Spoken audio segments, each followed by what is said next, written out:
مولاي صل وسلم دائما أبدا على حبيبك خير الخلق كلهم. بسم اللہ الرحمن الرحیم، الحمدللہ رب العالمین والصلاة والسلام علی خاتم النبیین. ناظرین کرام، آپ کا میزبان عاطف سید صابری آپ کی خدمت میں حاضر ہے اور آپ پروگرام دیکھ رہے ہیں نور ہدایت. ناظرین، آج کا بہت ہی خاص موضوع حضور کے گھرانے کا ذکر کرنے کا آج وقت ہے، اور حضور کے بچوں کا جو ادب ہے، ان کا جو مقام ہے، ان کا جو مرتبہ ہے، کوشش کریں گے آج جاننے کی کہ کیا رفتیں حضرت امام علی مقام حضرت امام حسن رضی اللہ تعالیٰ عنہ آپ نے کیا مقام پایا ہے. انشاءاللہ آج کے پروگرام میں گفتگو کرنے کی سعادت حاصل کریں گے. میرے ساتھ ہر بار کی طرح اس بار بھی بہت ہی خوبصورت شخصیت اللہ پاک نے بڑی عزتوں سے نوازا، حضرت صاحبزادہ محمد لقمان اشرف چشتی صاحب تشریف فرما ہے. السلام علیکم حضرت. وعلیکم السلام ورحمۃ اللہ وبرکاتہ. حضور کیسے مزاج ہے آپ کے؟ الحمدللہ رب العالمین. آپ کیسے ہیں جناب؟ الحمدللہ. حضور آج کے پروگرام میں بہت ہی خاص پروگرام انشاءاللہ یہ ہونے جا رہا ہے. آج حضرت امام علی مقام حضرت امام حسن رضی اللہ تعالیٰ عنہ آپ کی کیا مقام، کیا مرتبہ اللہ نے ان کو نوازا ہے، اس بارے میں آج قرآن و حدیث کی روشنی میں ارشاد فرمائیں گے. بسم اللہ الرحمن الرحیم. ادارہ نور ہدایت کے پلیٹ فارم کا شکریہ جنہوں نے آج اہل بیت کی شان کے اوپر بھی یہ موضوع چنا، اور چونکہ حضرت امام حسن رضی اللہ تعالیٰ عنہ آپ کا یوم ولادت ماہ رمضان المبارک کی پر نور ساعتوں میں ہے، تو اس حوالے سے یہ موضوع بڑا اہم ہے. محترم صابری صاحب، یہ گھرانہ بڑا اعلیٰ گھرانہ ہے، بے شک بڑا متبرک گھرانہ ہے، بڑا ہی منزہ گھرانہ ہے. میں قرآن پاک سے ایک آیہ کریمہ آپ کے سامنے عرض کرتا ہوں. اس سے قبل حضرت سیدنا ابراہیم علیہ السلام کو اللہ کریم نے ارشاد فرمایا، پیارے ابراہیم علیہ السلام میرے گھر کی تعمیر کریں. حضرت ابراہیم علیہ السلام نے اپنے بیٹے حضرت سیدنا اسماعیل علیہ السلام آپ کو ساتھ لیا، دونوں باپ بیٹا نے مل کے بیت اللہ شریف کو تعمیر کیا. صحیح. جب بیت اللہ تعمیر ہو گیا، رب ذوالجلال کی بارگاہ میں دونوں نے عرض کی، یا اللہ تو نے فرمایا تھا، حکم تھا تیرا کہ تیرا گھر جو ہے وہ تعمیر کرنا ہے، تو تیرا گھر تو تعمیر ہو گیا ہے، اب ہمارے لیے کیا حکم ہے؟ تو اللہ نے فرمایا وَعَهِدْنَا إِلَىٰ إِبْرَاهِيمَ وَإِسْمَاعِيلَ أَن طَهِّرَ بَيْتِي سبحان اللہ بیتی للطائفین والعاکفین والرکع السجود. فرمایا پیارے ابراہیم گھر تو آپ نے بنا لیا ہے، اب اس کی صفائی کا بھی انتظام فرمایا، سبحان اللہ، اس کو ستھرا بھی کریں، اس کو صاف بھی آپ نے کرنا ہے. سبحان اللہ. سیدنا ابراہیم علیہ السلام نے بیٹے اسماعیل علیہ السلام کو ساتھ لیا اور اللہ کے گھر کو پہلے بنایا تھا، اب اللہ کے گھر کی صفائی کا انتظام و انسرام کیا. کن کے لیے؟ للطائفین، طواف کرنے والوں کے لیے، والعاکفین والرکع السجود، والعاکفین اعتکاف کرنے والوں کے لیے، والرکع السجود رکوع اور سجود کرنے والوں کے لیے ابراہیم علیہ السلام نے اس گھر کو صاف کیا. یہاں رک کر میں ایک بات کرنا چاہتا ہوں، وہ گھر بیت اللہ جس کو تعمیر کس نے کیا؟ حضرت ابراہیم علیہ السلام نے، اور اس کو صاف کس نے کیا ہے؟ حضرت ابراہیم علیہ السلام نے. بنایا بھی ابراہیم علیہ السلام نے ہے اور صاف بھی ابراہیم علیہ السلام نے ہی کیا ہے. گھر کس کا ہے؟ اللہ کا. اب اس کو ایک نبی بناتے ہیں اور وہی نبی اس کی صفائی کا انتظام و انسرام کرتے ہیں، تو وہ گھر اتنا پاک ہو جاتا ہے، اتنا منزہ ہو جاتا ہے کہ قیامت تک آنے والے مسلمانوں کے لیے وہ کافی اور وافی ہو جاتا ہے، اس حوالے سے کہ جو بھی ادھر جاتا ہے وہ خود پاک ہو جاتا ہے. اللہ اللہ، سبحان گھر کی اتنی برکت ہے. اس گھر بیت اللہ شریف کے ساتھ جو اپنے جسم کو جو ہے وہ مس کرتا ہے، تو اللہ کریم اس کی برکت کے ساتھ اس کو جو ہے وہ پاکیاں عطا فرما دیتا ہے. سبحان اللہ. یہ پاکی کس وجہ سے ہے؟ گھر اللہ کا ہے لیکن بنائے ابراہیم علیہ السلام. میں یہاں یہ جملہ کہنا چاہتا ہوں، جس کو پاک اللہ کا نبی کرے، اللہ اکبر، اس کی پاکی کا یہ عالم ہوتا ہے کہ قیامت تک آنے والے لوگوں کے لیے وہ پاک کرنے کا سامان بن جاتا ہے. جس کو پاک خود رب ذوالجلال نے فرمایا ہو، سبحان اللہ، اور جن کو بنایا بھی خود رب العالمین نے ہو، جن کی صفائی اور ستھرائی کا انتظام و انصرام خود رب ذوالجلال نے فرمایا ہو۔ قرآن کریم کے دوسرے مقام سے میں آیہ کریمہ آپ کے سامنے عرض کرتا ہوں، بڑی مشہور و معروف آیہ کریمہ۔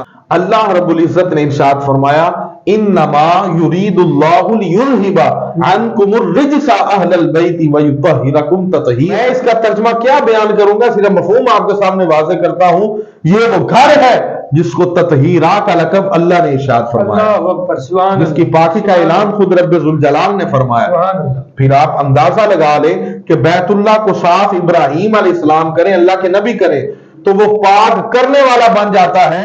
اس گھرانے کو پاک خود رب ذوالجلال نے فرمایا ہے، پھر یہ گھرانہ کس طرح پاک نہیں ہوگا، اور پھر کس طرح یہ پاکیاں تقسیم کرنے والا نہیں ہوگا۔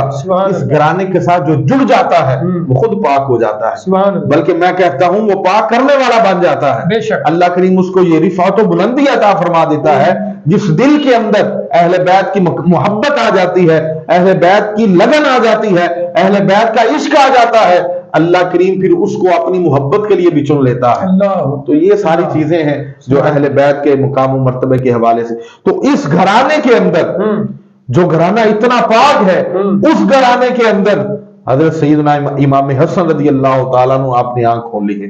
اللہ، اس گھرانے کے چشم و چراغ ہیں، اس گھرانے کی آنکھوں کے نور ہے، اس گھرانے کے آنکھوں کی ٹھنڈک ہے۔ بے شک، یہ حضرت امام حسن رضی اللہ تعالیٰ۔ سبحان اللہ، واہ واہ، سبحان اللہ، زندہ باد حضرت۔ اہل بیت کی محبت ہی ایسی ہے کہ ایمان تازہ ہو جاتا ہے، بندہ جھوم جاتا۔ بے شک، سبحان اللہ، جس طرح آپ جھوم رہے ہیں ماشاءاللہ۔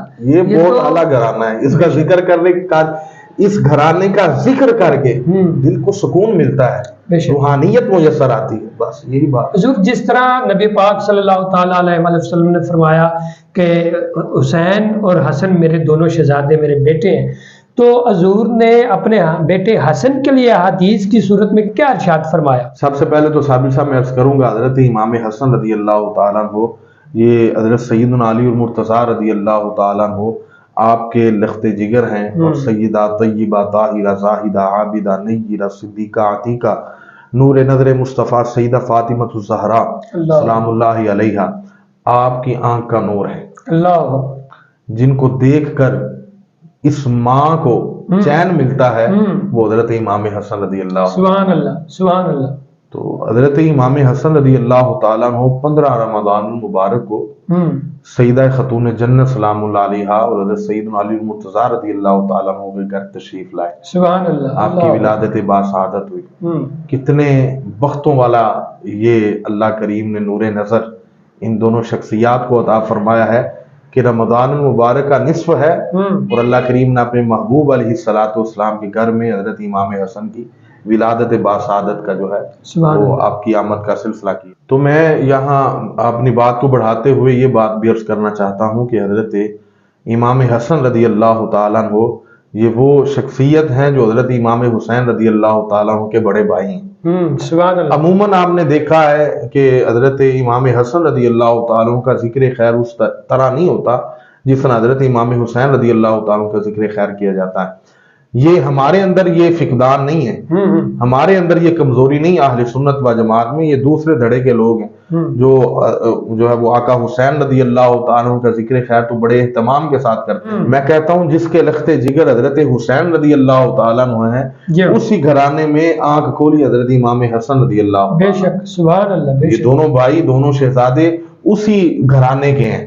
تو نبی علیہ السلام نے فرمایا حسن میرا بیٹا ہے، بے شک، اور حضرت امام حسن رضی اللہ تعالیٰ عنہ کے علاوہ کائنات کے اندر کوئی دوسرا شخص ایسا نہیں ہے جو حضور کے اتنا مشابہ ہو کہ سر کے بالوں سے لے کے ناف کے اوپر تک مکمل مشابہ سرکار دو عالم صلی اللہ علیہ وسلم۔ سبحان اللہ بھائی، سبحان اللہ۔ وہ چہرہ ہے کہ انوار دو عالم کا صحیفہ، آنکھیں ہیں کہ بحرین تقدس کے نگی ہیں، ماتھا ہے کہ وحدت کی تجلی کا ورق ہے۔ تو یہ بڑا ایک خوبصورت ایک کلام ہے میرے ذہن میں آگے، میں نے جو ہے وہ فی البدیہ آپ کے سامنے عرض کر دیا۔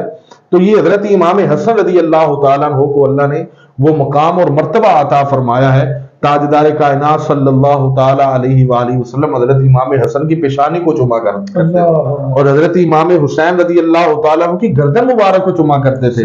سوال کرنے والے پوچھتے یا رسول اللہ ایک بیٹے کی پیشانی چومتے ہیں دوسرے کی گردن چومتے ہیں وجہ کیا ہے؟ فرمایا اس کی پیشانی اس لیے چومتا ہوں اس کے مدلل فیصلوں کی وجہ سے میری امت کے دو بڑے گروہوں کے اندر لڑائی ہونے سے جو ہے وہ سلسلہ بچ جائے گا. اور فرمایا کہ حضرت امام حسین رضی اللہ تعالیٰ عنہ آپ کی گردن کو اس لیے چوما جاتا ہے کہ آپ رضی اللہ تعالیٰ عنہ اپنی گردن پیش کر کے اسلام کے جو ہے وہ بچائیں گے اور اسلام کو جو خون کی ضرورت ہوگی وہ اسلام کی آبیاری کریں گے. تو یہ عرض ہے حضرت امام حسن رضی اللہ تعالیٰ عنہ کو بھی رسول کریم علیہ السلام نے بڑی محبت کا آپ کے ساتھ اظہار فرمایا. ماشاءاللہ بہت خوبصورت گفتگو حضرت صاحب. یہ ایک نقطہ ہے میرے ذہن میں یہ جو ضروری میں سمجھتا ہوں کہ صحابہ اور اہل بیت کے درمیان کیا آپس میں تعلقات رہے. بڑا اہم سوال ہے جی. آج کل تو سوشل میڈیا کے اوپر یہی جو ہے وہ معاملات چل رہے ہیں. کوئی اہل بیت کا تقابل کروا رہا ہے صحابہ کے ساتھ کوئی صحابہ کا تقابل کروا رہا ہے اہل بیت کے ساتھ کوئی رافضیت کو پروموٹ کر رہا ہے کوئی ناسبیت کو پروموٹ کر رہا ہے کوئی خارجیت کو پروموٹ کر رہا ہے. آئیے آج ہم اہل سنت کو پروموٹ کرتے ہیں. سبحان اللہ. آئیے آج ہم اہل سنت کا نعرہ بلند کرتے ہیں.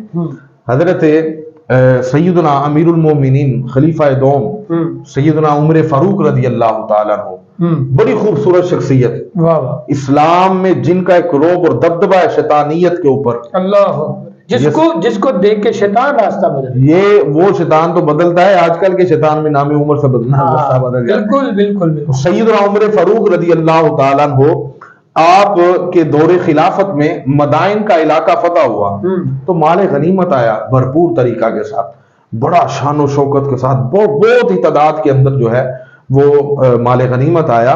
تو آپ نے ایک دسترخوان بچھایا بہت بڑا دسترخوان بچھا کر کے اس کے اوپر سارا مال غنیمت جو ہے وہ رکھ دیا گیا. تو وہ دسترخوان جب لگایا گیا تو حضرت امام حسن رضی اللہ تعالیٰ عنہ تشریف لائے کہ حضرت سیدنا عمر فاروق رضی اللہ تعالیٰ عنہ کی بارگاہ میں حضرت امام حسن نے کہا اے امیر المومنین مال غنیمت سے جو میرا حصہ بنتا ہے وہ مجھے عطا فرمائے.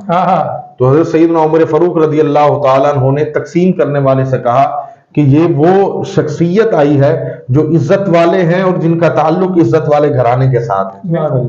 آپ نے تقسیم کرنے والے سے کہا کہ 1000 درہم جو ہیں وہ حضرت امام حسن کو دے دیے جائیں. ٹھیک ہے. وہ 1000 درہم لے کے آپ چلے آئے.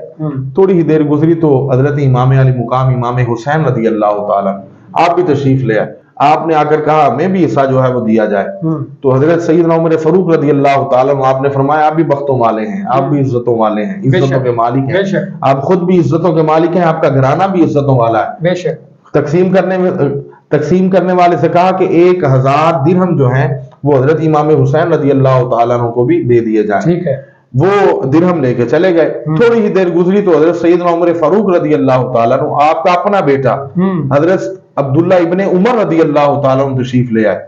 آ کر عرض کی ابا جان امیر المؤمنین مجھے بھی مال غنیمت سے حصہ دیا جائے. تو سیدنا عمر فاروق رضی اللہ تعالیٰ عنہ آپ نے فرمایا تو بھی عزت والا ہے تیرا گھرانہ بھی عزت والا ہے. تقسیم کرنے والے سے کہا کہ عبداللہ ابن عمر کو میرے بیٹے کو 500 درہم دے دو. تو حضرت سیدنا عمر فاروق رضی اللہ تعالیٰ عنہ آپ کے سامنے آپ کا بیٹا عرض کرنے لگا بابا جان میں امیر المومنین کا بیٹا ہوں میں شہزادہ کہلاتا ہوں. ہاں بالکل.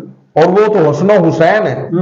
میں تب بھی نبی علیہ الصلوۃ والسلام کے ساتھ جنگوں پر گیا غزوات میں شامل ہوا حضور کے شانہ بشانہ میں نے جنگیں لڑی جب حضرت امام حسن اور حضرت امام حسین رضی اللہ تعالیٰ عنہ یہ بالکل چھوٹے تھے. تب جو ہے میں اس وقت بھی جنگیں لڑا کرتا تھا. ان کو 1000 درہم اور مجھے صرف 500. سیدنا عمر فاروق رضی اللہ تعالیٰ عنہ آپ نے جو جواب ارشاد فرمایا وہ ان تمام لوگوں کے منہ کے اوپر تماچا ہے جو کہتے ہیں صحابہ اور اہل بیت کے آپس کے اندر کوئی معاملات تھے جو تقسیم کر رہے ہیں. بھائی بات یہ ہے اگلا جو جملہ میں کہنے لگا ہوں اگلی جو بات بتانے لگا بڑی خوبصورت ہے. امیر المومنین سیدنا عمر فاروق رضی اللہ تعالیٰ عنہ آپ نے ارشاد فرمایا ہے عبداللہ ابن عمر کیا تیرا باپ علی جیسا ہے؟ اللہ اکبر. واہ. کیا تیری والدہ